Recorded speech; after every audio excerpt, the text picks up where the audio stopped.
दोस्तों, आप सभी को इतने तगड़े तगड़े कॉन्सेप्ट दूंगा इस चैनल पर कि आप सभी इस चैनल के तगड़ा वाला फैन बन जाओगे।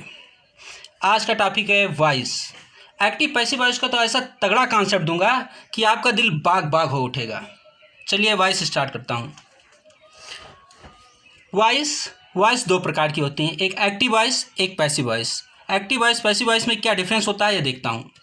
एक्टिव वॉइस में सब्जेक्ट एक्टिव होता है इन द सेंस कि सब्जेक्ट कार्य करता है।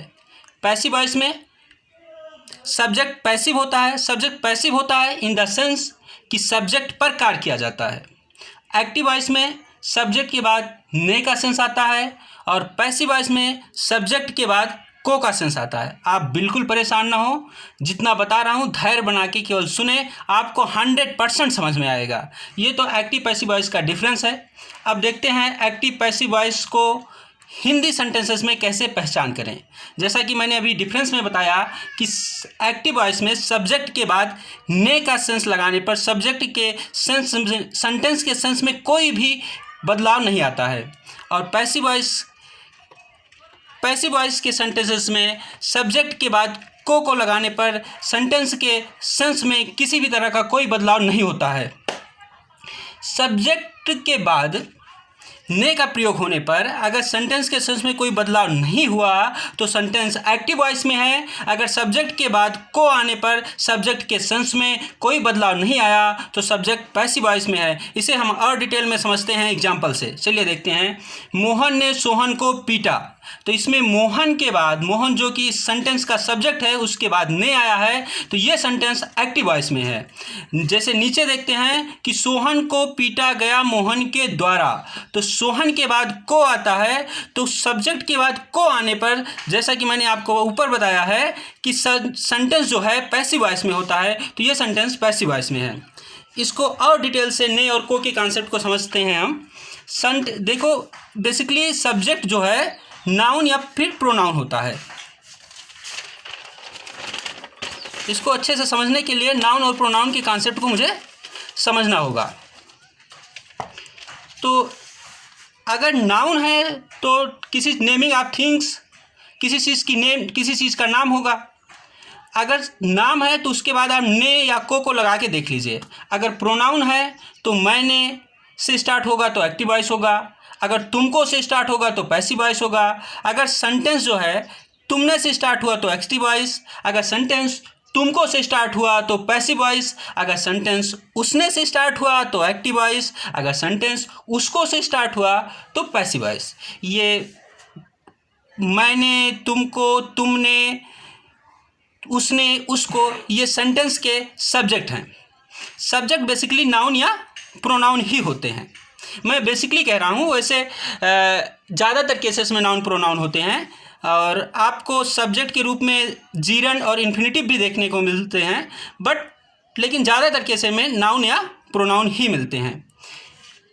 एक सेंटेंस को उठाता हूँ, उसके पैसिव वॉइस के फॉर्म को सारे टेंसेस में घुमाता हूँ। जैसे मोहन को दंडित किया जाता है, तो मोहन इस सेंटेंस का सब्जेक्ट है, उसके बाद को आया है, और इससे ये क्लियर होता है कि ये सेंटेंस पैसिव वॉइस में है। तो इसका ट्रांसलेशन क्या हो जाएगा? Mohan is punished. मोहन को दंडित किया गया, मोहन के बाद को आया, इससे क्लियर होता है कि ये सेंटेंस पैसिव वॉइस में है। इसका ट्रांसलेशन मोहन वाज पनिश्ड होगा।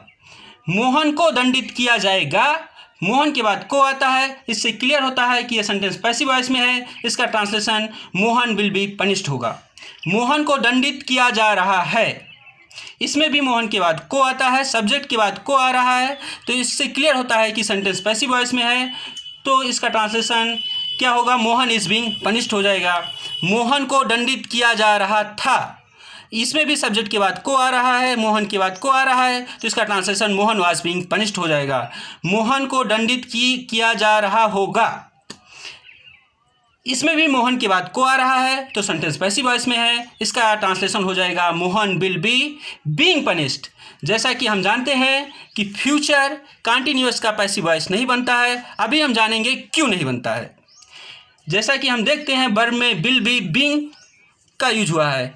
आप बताइए किसी भी बुक में आपने विल बी बीइंग का बी बीइंग साथ में देखा है? नहीं देखा है, क्योंकि ये फॉरेन कंट्रीज़ में यूज होते हैं, बट हमारे यहाँ ना तो किसी स्कूल में और ना ही किसी कॉम्पिटिटिव एग्ज़ाम में इसका यूज़ किया जाता है। आगे देखते हैं परफेक्ट टेंस का। मोहन को दंडित किया गया है। Mohan has been punished. Mohan को दंडित किया गया था। ये सारे सेंटेंसेस पैसिव वॉइस में है क्योंकि मोहन के बाद को आ रहा है। Mohan had been punished. Mohan को दंडित किया गया होगा। ये सेंटेंस भी पैसिव वॉइस में है। Mohan will have been punished. Mohan को लंबे समय से दंडित किया जा रहा है। इसमें थोड़ा आप लोग फोकस कीजिएगा क्योंकि आपको मज़ा आएगा इस सेंटेंस को पढ़ के। मोहन, इसका ट्रांसलेशन हो जाएगा Mohan has been punished for long time. देखिए यहाँ पर हैज़ बीन के साथ फिर बीइंग आ गया और ऐसा हमें किसी भी बुक में देखने को नहीं मिलता, बट फॉरेन कंट्रीज़ में मिलता है, हमारे यहाँ नहीं बनता है, इसलिए हम नहीं पढ़ेंगे, ना ही किसी कॉम्पिटिटिव एग्जाम में आता है। ये था हिंदी सेंटेंसेस को एक्टिव पैसिव वॉइस में कैसे पहचानें। अब बात आती है कि इंग्लिश सेंटेंसेस को एक्टिव पैसिव वॉइस में कैसे पहचानें। इसका तो इतना तगड़ा कॉन्सेप्ट दूंगा कि मज़ा आ जाएगा। देखिए, जो बी फैमिली की वर्ब होती हैं, अगर उनके बाद एक्टिव वॉइस में जो हम लोग टेंसेस पढ़े हैं उसमें क्या होता है, बी फैमिली की वर्ब जो होती हैं उनके बाद वर्ब की आईएनजी फॉर्म आती है। बी फैमिली की वर्ब होती क्या हैं, is, am, are, was, were, been. अगर इनके बाद वर्ब की आईएनजी फॉर्म आ रही है तो सेंटेंस एक्टिव वॉइस में है। अगर इनके बाद वर्ब की थर्ड फॉर्म आ रही है तो सेंटेंस पैसिव वॉइस में है। इसको और क्लियर करते हैं।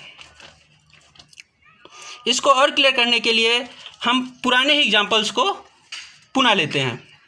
जैसा देखिए कि मोहन इज़ पनिश्ड, तो इज़ के बाद जनरली जो एक्टिव वॉइस का सेंटेंस होता है उसमें आईएनजी वर्ब की आईएनजी फॉर्म आती है, बट लेकिन पैसिव वॉइस में बी फैमिली की वर्ब के बाद वर्ब की थर्ड फॉर्म हमेशा आएगी। हमेशा मतलब हमेशा आएगी। आप देख लीजिए, वाज बी फैमिली की वर्ब है, इसके बाद वर्ब की थर्ड फॉर्म आई।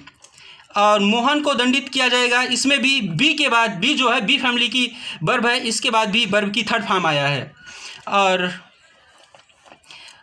मोहन को दंडित किया जा रहा होगा, इसमें भी बीइंग जो है वर्ब बी फैमिली की वर्ब है और इसके बाद वर्ब की थर्ड फॉर्म आई है।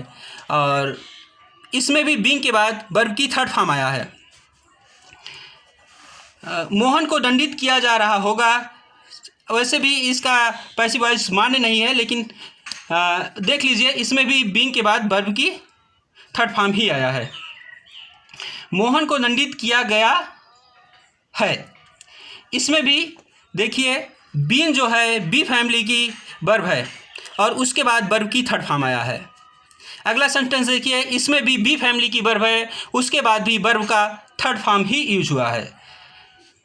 मोहन को दंडित किया गया होगा, इसमें भी देखिए बीन जो है बी फैमिली की वर्ब है और उसके बाद जनरली क्या होता है, will have been active voice में होता है, तो उसके बाद वर्ब की आईएनजी फॉर्म यूज होती है, बट पैसिव वॉइस में वर्ब की थर्ड फॉर्म यूज होगा।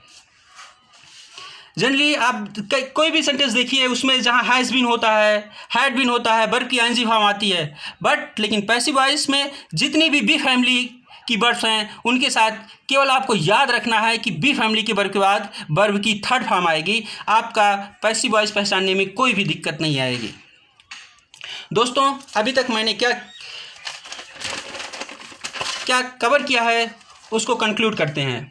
मैंने देखा एक्टिव पैसिव वॉइस में डिफरेंसेस क्या हैं, फिर मैंने देखा कि एक्टिव पैसिव वॉइस को हिंदी सेंटेंसेस में कैसे पहचानें, उसमें मैंने ने और को के कॉन्सेप्ट को देखा, फिर मैंने ने और को के कॉन्सेप्ट को और अच्छे से एक्सप्लेन किया और उसको सब्जेक्ट, नाउन और प्रोनाउन को लेके, फिर उसके बाद हमने देखा कि फिर मैंने और अच्छे से एग्जाम्पल्स के ज़रिए को और ने के कॉन्सेप्ट को एक्सप्लेन किया। फिर उसके बाद मैंने देखा कि इंग्लिश सेंटेंसेस